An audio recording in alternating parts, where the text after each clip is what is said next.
As I know that Chun Shui Tang has another brand called Chun Shui Tang, if I'm right.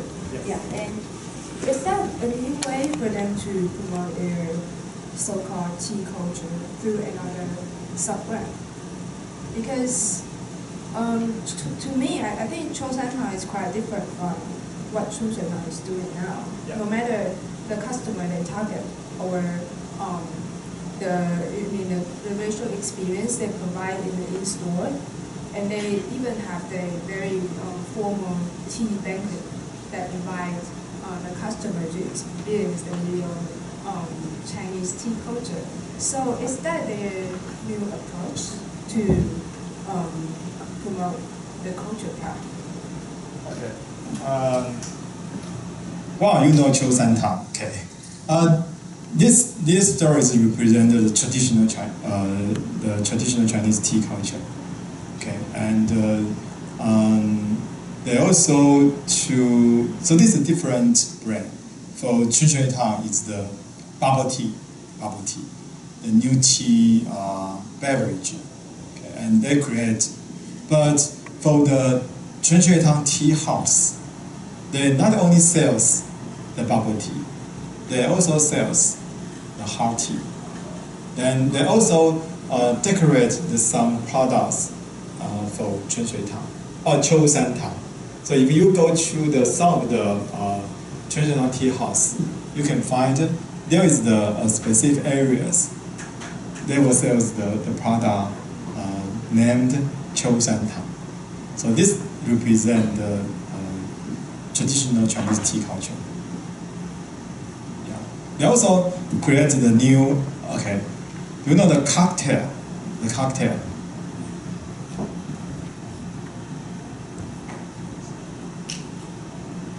Okay, this is not my plan to show you these slides, but you mentioned, so I will show you this.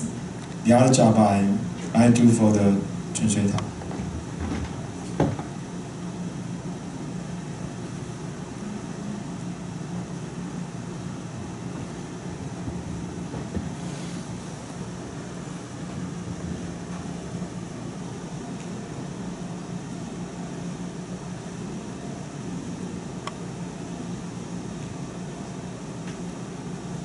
Okay, this is the new brand. This is new brand made by the son of Liu Hanjie. Okay, mocktail, because you know the invented knowledge about the bubble tea is from the cocktail shaker. So they want to create the other new brands, and this new brand will create a much more tea drink like cocktail. So they build this term, mocktail. It's like a mocktail. In Chinese, they say marke tea. So you can see the pronunciation is similar with the mocktail. Okay. And here is the decoration. The totally different atmosphere or ambience from the Chun Shui Tang. They use the different, like the more casual, more relaxed, more a little Japanese style, Japanese leisure style. Yeah, Chinese, and yes. Okay, here's my proposal. Please use the Chinese. Sorry. Sorry, there is some secret I cannot show you. Mocktail, does it sell bubble tea or some other things? Bubble tea, but not different. All of the all of the product is totally different from the Chun Shui Tang. Okay. Bubble tea is only one or none? All of the tea is bubble tea, but the flavor is totally different from the Chun Shui Tang. I suggest that if you want to create a new brand, okay, you should divide the new brand, the different models. Okay, even though you use the same large we call the bubble tea, but the flavor is totally different from the Chun Shui Tang. Okay, so this is just showing the other competitors. Okay, and their decoration. Smith and Shoe, you can see it's more fashion. Okay, so as I said, nowadays in Taiwan there's a company they want to create the new tea culture. It's the more the modern, more Chinese, more modern, contested with the Western fashion culture. So you can see that is this, but you can see. This is from the Western. It's not from the true Chinese. To my mind, if I want to create this cultural brand, all of the cultural elements, all of the cultural characteristics I use will focus on one specific culture.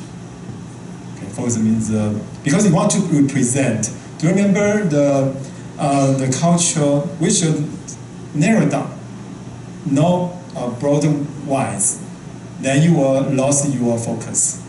Because the cultural branding, you just represent some subculture. Okay, you should focus on.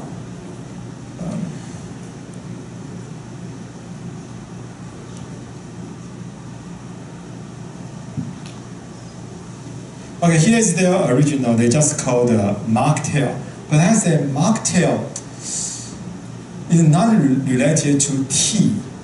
So I suggest they should. Okay, what's mean the mocktail? A non-alcoholic drink. So this is the popular version. Is the mocktail. The name is derived from the words mock and cocktail. Yeah. Mock means something that is an imitation or copy. Cocktail is known for being a refreshing and tasty mixed drink. So mocktails combine these two concepts. Okay. It's to virgin cocktail. Mocktail is often a version of a popular cocktail, such as Pinot Colada. Okay, you know that. So the type of drink is usually created by combining mixers and fruit juices. So I suggest them not only call the mocktail, they should call the mocktail tea. And this is more similar with the Chinese name, mock tea, mocktail tea. You can say that. And they should register these new brands. So this is their new brand. I suggest that they should use the mocktail tea. Okay.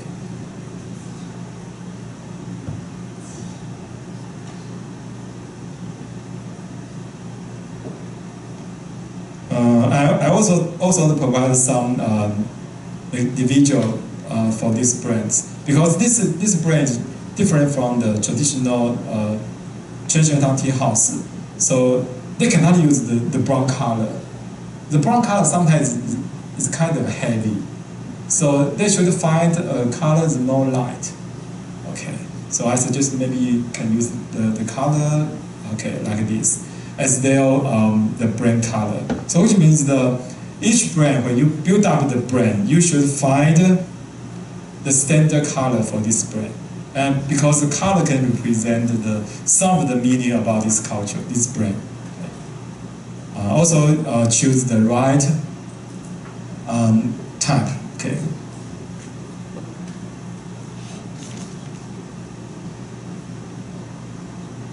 This is the other one. I suggest that maybe the waiter, okay, the color, the cup, okay, they should find the consistency style. Okay.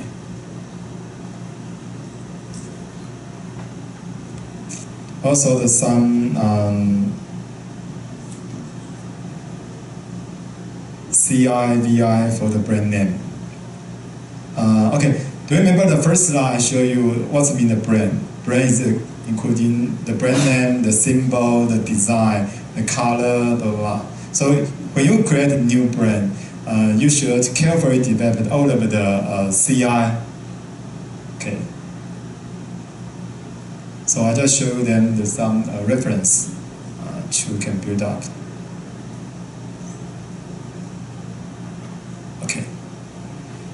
Okay, some slides are so secret, so cannot show you.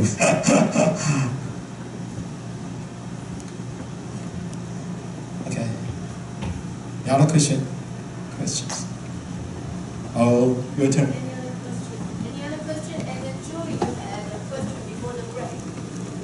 Was that question answered, or can you rephrase it again? It's answered in the conversation. Okay, great. Take a short break, but I think we have 30 minutes, so I think I'd like to debrief and then quickly debrief. Thanks, Professor Huang, for the very wonderful case sharing about the Chun Shui Tang case. And also, actually, Professor Huang explained the whole cultural strategy, cultural branding strategy in a little bit more detail. Particularly, Professor Huang emphasized the myth-telling. Yes, the myth-telling, telling story, all the communication material in a cultural branding strategy focus on tell a story, not just kind of advertise the benefits of certain product or the utility function of certain product, but just tell you a story so that you can relate the cultural value to your own experience, to your own identity.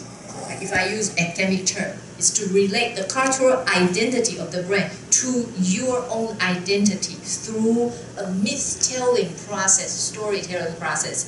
And also Professor Huang give us a much more detailed explanation about the popularist authenticity and charismatic aesthetics. These are all the key concepts in whole cultural branding model. And I'd like to quickly use some time to debrief the whole thing and then link something other than just Chun Shui Tang, the particular case, but also some other extended concept from the case, and link that to the overall cultural branding framework and the macro 11 elements. Oh my God, I'm sorry. Thank you, Professor Liu. Kelvin, this is your job, you know. Kelvin, why you sit on the back? You should come here. Okay, so let me quickly debrief.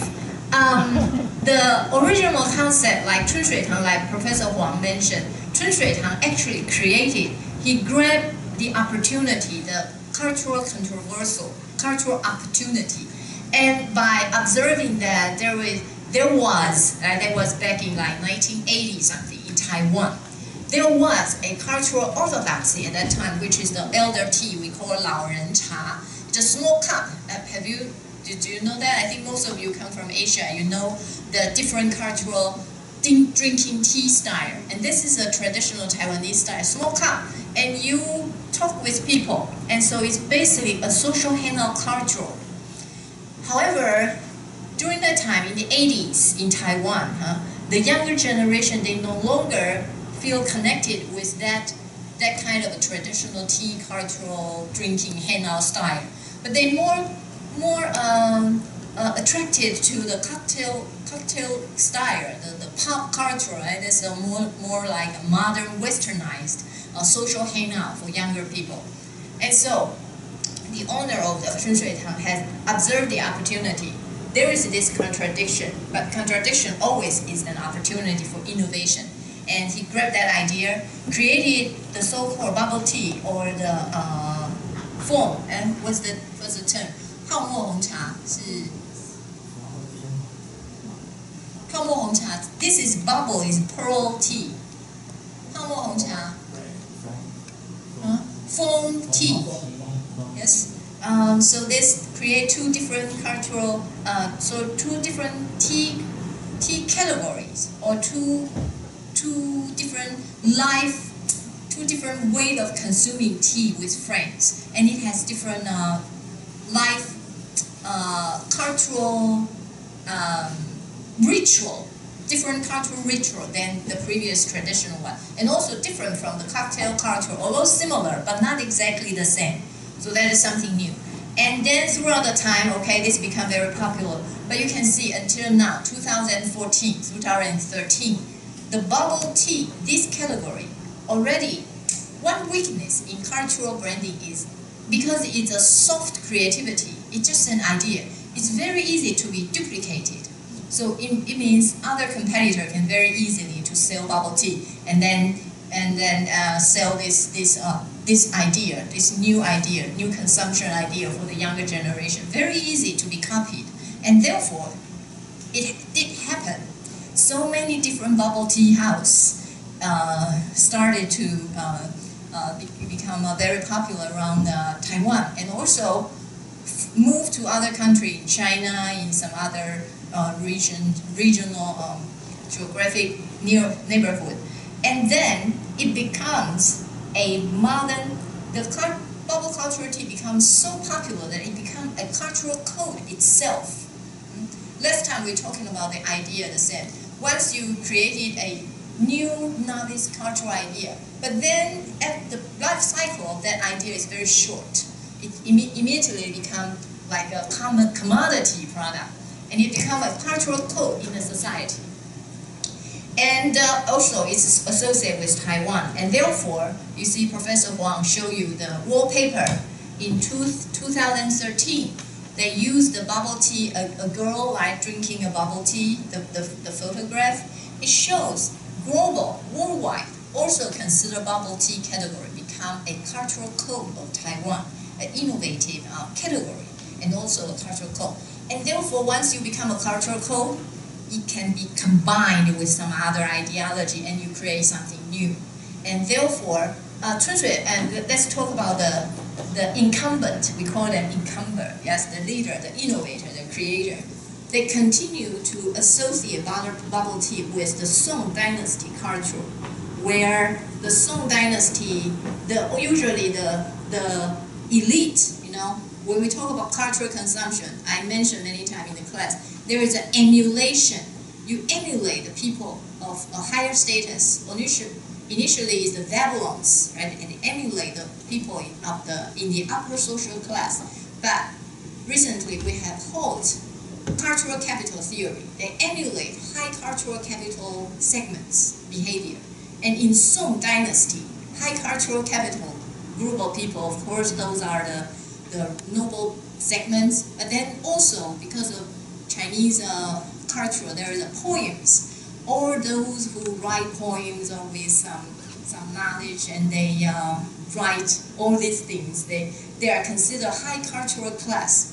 And therefore, Chun Shui Tang actually associate the Song Dynasty cultural elements in their store concept, in their cultural ideology to create the Chun Shui Tang tea house. And they continue to extend this, including food, tea, conversation, painting, or any flower decoration. Those are borrowed, emulate those high cultural group in Song Dynasty, based on Professor Huang's description. And even nowadays, if you visited Chun Shui Tang, you still see the elements of the cultural code from Song Dynasty. So it's a combination of this. And however, since this become a cultural code, so it can be easily combined, remixed with some other cultural ideology. So worldwide, from Professor Huang's presentation, there is a bubbleology in London, yes? And then I think this is also a bubble tea house. But the decoration, is it possible that we Google it? Can we see it? Kelvin, can you help Google the bubbleology? And why they call it bubbleology? When I saw the Professor Huang mention the case bubbleology, this allergy thing is a new ideology among the younger generation. Have you noticed that? I noticed that. This refers to, I think this is a global cosmopolitan, it's an ideology. The allergy, something allergy. Last time I think I occasionally follow what young people listen to, the music. And I think I listened to a song that's called Loveology. Loveology is by a musician from New York City, I think. It's a female singer, and she also composed the song. And the thing is, the allergy culture among the whatever allergy. This refers to the younger generation. They wanted to play with the ideas, cognitive part, and also enjoy the emotion related to something. Talk about love, so many ways to talk about love, and then into it, and you just trembling into it, or you're talking about bubble tea, and there are so many different bubble teas, so complicated knowledge, and there's also so much sensation from this ideology. So this is a global cosmopolitan, this we so-called the high capital global segment. They tended to have, it's in vogue, talking about this ideology thing. So I observed that it seems they use the name bubbleology related to that global trend. Okay, so we have the visual of the bubbleology. And sorry, this one. Kelvin, can you help me to, yes. Okay. Let me see. So visually you see that it's about hanging out, right? Young people. So bubbleology, there is no longer any Taiwanese code. Can you see any cultural code from Taiwan? No. It's already, I think it's right now it's so popular. Probably this bubble tea category is already a cultural code for this younger generation, this global high cultural segment, high cultural capital, educated, just like you, traveling around the world and interested in different culture, but not so much want to know the history of that particular culture, but they just enjoy the nice thing. And if sometimes hear some story about some culture, they are also feel very interested to know, but not so much to very serious cultural analysis, that kind of thing. So that's a global cosmopolitan segment, cultural ideology segment. And so I think this is a combination of that. And you no longer see any Asian identity, but it's a bubble. Is that bubble tea?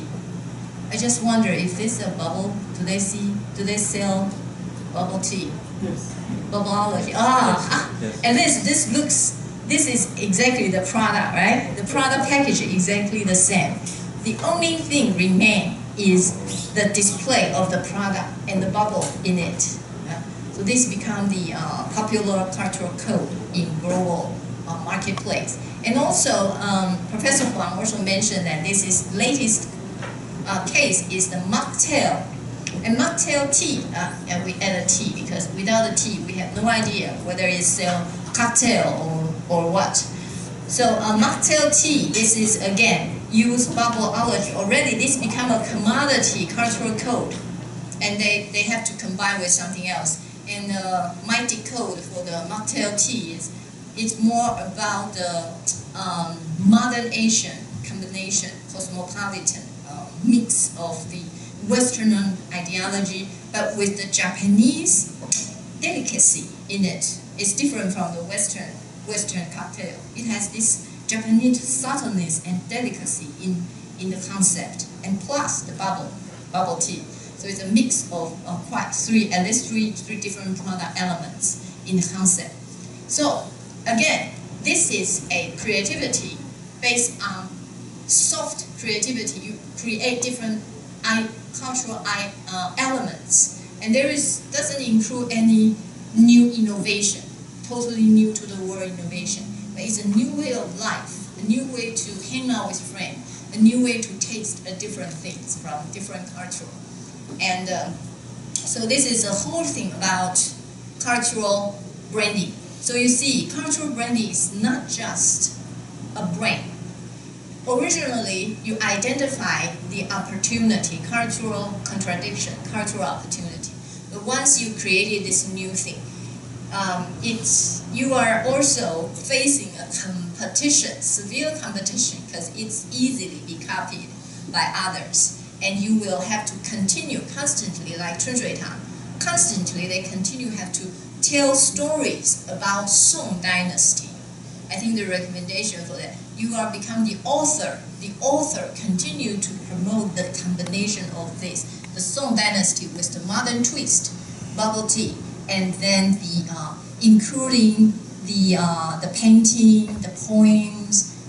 I think one significant thing in the Chun Shui Tang is the poems. If you understand Chinese, they actually has very nice poems in it on the package. Even some of the chopstick. I think last time when I visited, they have some words of wisdom. That's the Chinese. Chinese love to use those kind of words of wisdom on some little place, and then to inspire you. And that is Chun Shui Tang continue to tell stories through different kinds of media, and they will need to continue do the job, continue updating their advertising content and tell a different story. A lot of cultural elements they can find inspired by the Song Dynasty cultural element. I think that's a lot. Every year, if they change one of the culture, they can create a very nice campaign for that particular year and continue telling the story about a Song Dynasty bubble tea house.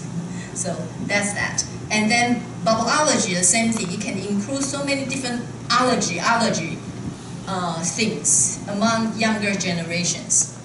By the way, the Loveology, the song is quite good. I personally think it's good. You can Google YouTube, Loveology, the song. Okay, so this is my debrief. So cultural branding, once it started, the impact is not just one brand. It also influences consumption behavior.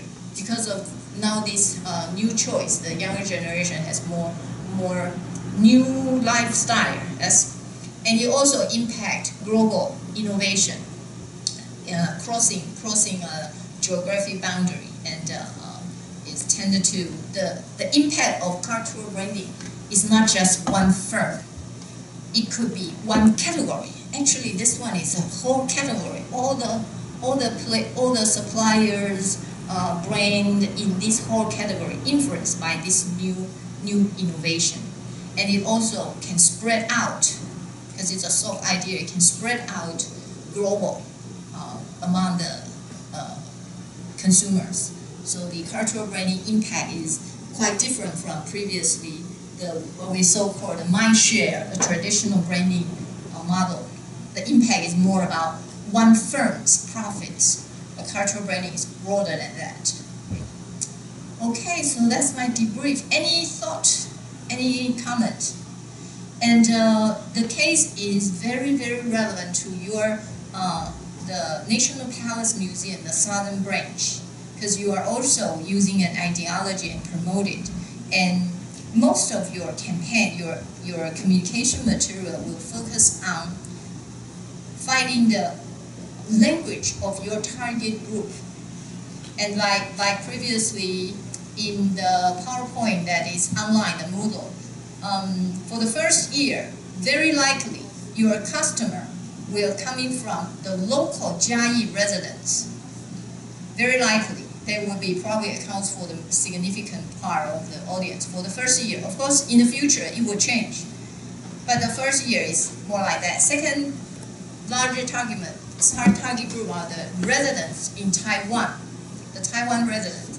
And then the fourth possible is the visitor, international visitor who visit the Taipei National Palace Museum. They may also come to the Jiayi Southern Branch. And then also the Alishan tourists, the international tourists. So you can think about how to communicate with them, tell them different stories, use their language, use their framework to convey the cultural elements in your brand, which is whatever the theme, the exhibit that you are responsible for. Okay, and I think I received an email from Henry regarding the case about Crouching Tiger and Hidden Dragon, because that one actually give you an example of how you combine the different cultural code and tell a different story to different segment group. So I will post that on Moodle so you can share. Okay. Any other question? Yes. please. Yeah, I have some questions for Professor Huang regarding this case. Because from my point of view, right, as a listener, as an audience, and then from the story you told about how Chun Shui Tang, when after they receive your proposal and they implement your advertising campaign to some extent, but then they stop it. To me, then they gave you an excuse of not enough budget and stuff like that, and yet, you know, in terms of business strategy, they invest more in opening more stores in Japan. So to me, right, as a bit using some business sense, to me it doesn't sound like they don't have the resources. It's like it seems like they do the cultural branding maybe halfway. They see enough effect and they devote the resources, maybe the money, into more like the market penetration. To me, it seems like that. And because now I know that for you as a designer and a person that handle the project, as a designer, how do in this kind of difficulty, in this kind of cases, how do you convince businesses to continue onto the branding instead of taking other approaches? Do you give them more like a financial forecast? Because I think this kind of case happen all the time. Like, you know, a project proposal has very in-depth and actually beautiful design in terms of the branding, but the businessmen, because they are the decision maker, they decide not to do it. They only do it halfway. I think this happens all the time. And I just want to know, what was the reason behind that? Did they give you any reason? And then any implication on the approach they take later on? Okay, I know. They didn't give me the answer. Yeah, but before answering your question, let me go to that.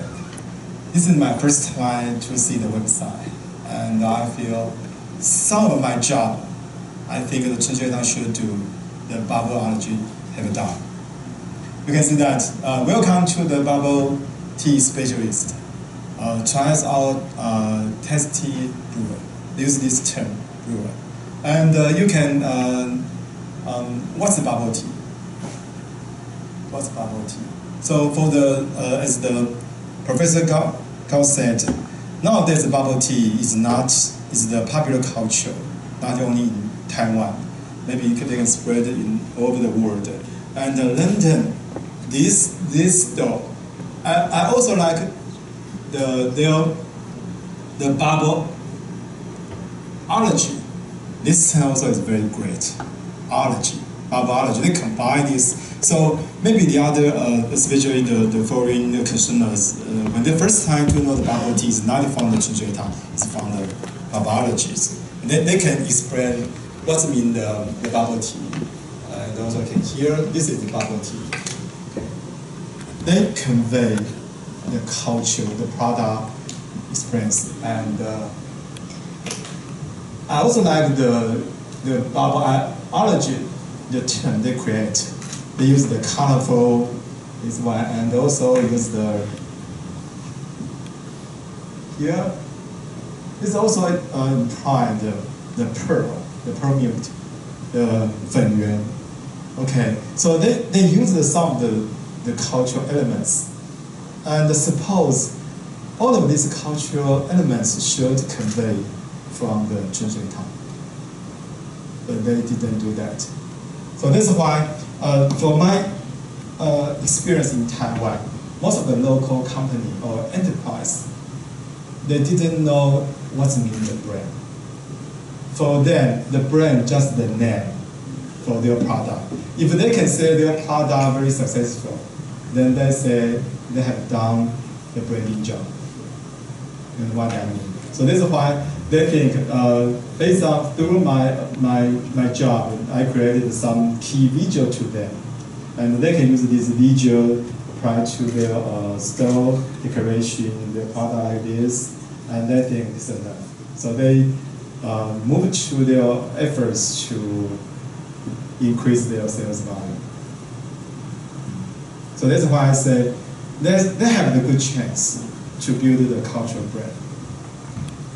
But if they don't do that, see? See?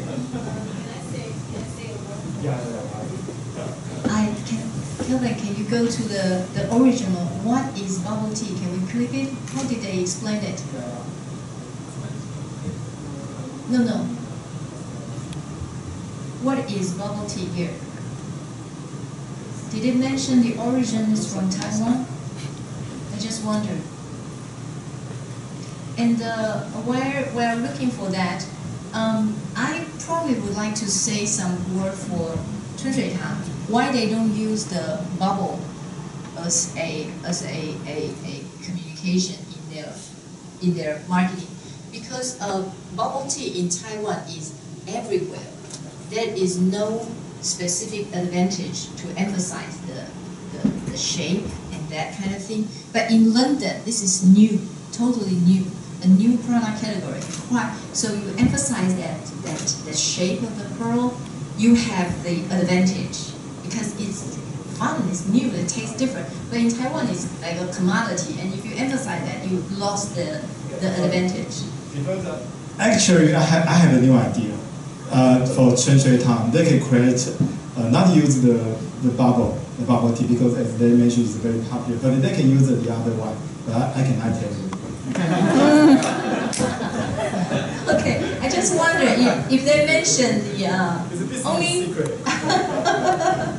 only tapioca, right? Did it mention original? Oh, good. So they have that. The original bubble tea are found in Taiwan, where the drink was invented in early 1980s, just as we in the UK were being confounded by Ruby Coots and recording new romantic mixtape for our friends. Our counterparts in Taiwan were busy chewing and spreading the new what craze that was already starting to take country in the rest of the world. Like, okay, so it did mention the Taiwan origin of the bubble tea. So it's already become the category.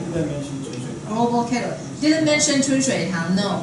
No, because I can understand that, and I can understand why Chun Shui Tang should not use the bubble shape as the advantage in Taiwan market, because it's not an advantage. It's everywhere. You go any you can have that. It's a commodity. So you have to compete based on ideology level, which is the cultural elements, Song Dynasty elements. I actually support their strategy. I just actually a different thought about your idea. I don't think that the bubology is quite important. Just if we take the design, trace the creativity in the design, I think the design part is they try to utilize the whole thing, that the Chinese tea culture, okay, and they design to create a new one that combine the cocktail culture.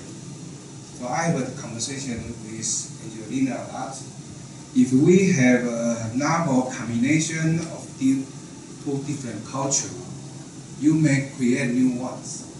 So let's come up the parasitic cultural opportunity something.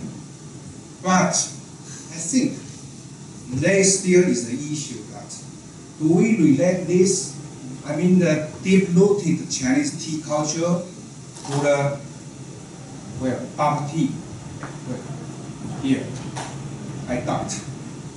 Okay, maybe tea house had opportunity. But my question is, I think the challenge is, if you want to introduce the bubble tea to the different culture, I mean global market, well, here, you emphasize the bubble something, not the tea culture. So if I was Chinese, maybe the cultural root will attract me because I have a cultural attachment. You know, I will known with this. But the bubble or bubology comes from cocktail culture, maybe from the Western culture. I don't know. I have to verify that. So you see the representation of the cocktail culture into the biology, I mean the creativity in the Western society. You guys know what I mean? So this part comes from Chinese culture. This part comes from Western culture. And the creativity part in this new business utilize the cultural branding is combined to one. Okay? But we see how the business go. If you visit the Western market, they emphasize the familiar part. I mean, Barbara one. Not much people discuss about the Chinese tea culture. I don't know, maybe it's open questions. Right. Well, I think it's hard for you to emphasize on the original culture, the Chinese culture, because the market for that is also decreasing. And the number of these people, I mean the age of this group they're growing old. So the question is that enough for the companies, or for, let's say, Chun Shui Tang? Is it enough for them to capture if they focus on the conventional tea culture as opposed to delving into the new modern culture in society today? So I think in my opinion about what Professor Liu said was that it's hard for you to keep the original tea culture. It's because your market is also going down. It's not what is existing nowadays. Yeah, very good. But I just, change the idea. We have to distinguish the cultural continuity or to borrow the good idea from the culture to run a new business. But That's they a have different done it thing. already through their ambience. And the second thing is, culture is that you just crystallize the Asian culture. Culture can be continuous with the, innovative element or modern element. Yeah. So I can say that bubble tea is the modern representation of Chinese tea, and with weak link with the ancient tea culture. It's okay, I can accept that.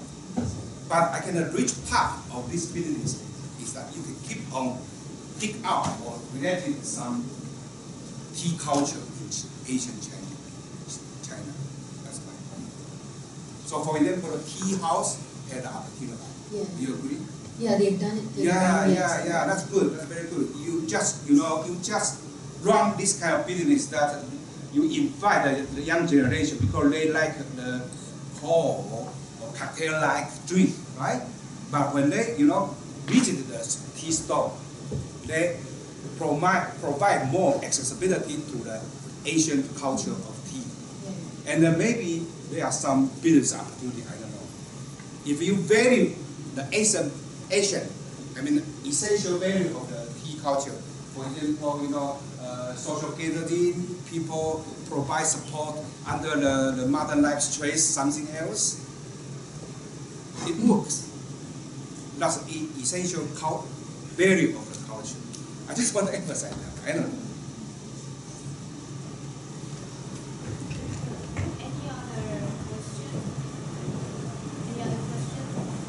I have a question, but I don't think we have time anymore. Can I just say it and ask something? Because you've worked in an advertising agency before, and then you have given a lot of consulting. You have consulted to other clients before. Have you ever dealt with scandals? Let's say, for instance, bubble tea. They have, I guess, scandals before as well about bubble teas and pearl milk teas, how unhealthy they are. Being part of an advertising agency, what is your role in protecting the brand? Or is it the sole responsibility of the company to respond to this kinds of situation? Or does the advertising agency also have a responsibility?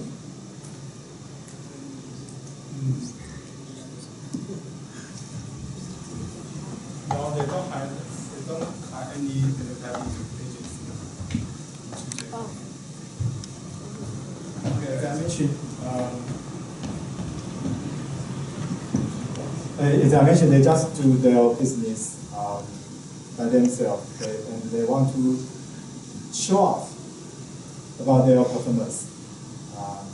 But due to the lawsuit with the Hanli, then the founder of Chun Shui Tang, the Rohan Jie, they finally recognize the branding is important. So they asked me whether I can be as their consultant to help them to build up their brand meaning and do the brand communication.